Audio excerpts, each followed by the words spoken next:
Всем привет! Сегодня покажу, как собрать бензопилу от компании Tatra Garden MS-235.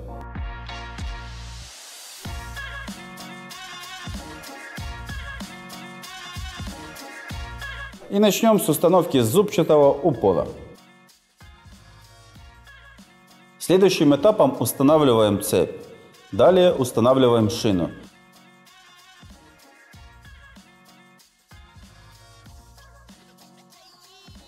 Обращаем внимание, чтобы цепь была установлена правильно. Звенья с режущими кромками должны вращаться по часовой стрелке. Направление вращения цепи указано на крышке тормоза и на звене. Далее регулируем натяжитель цепи так, чтобы он совпал с отверстием на шине. Далее устанавливаем крышку тормоза, фиксируем ее гайками, но не затягиваем. Это нам необходимо для регулировки натяжки цепи.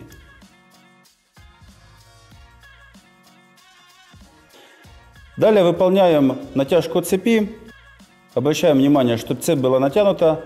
Правильная натяжка цепи – это когда цепь мы можем оттянуть на один зуб. Далее затягиваем две гайки на крышке тормоза.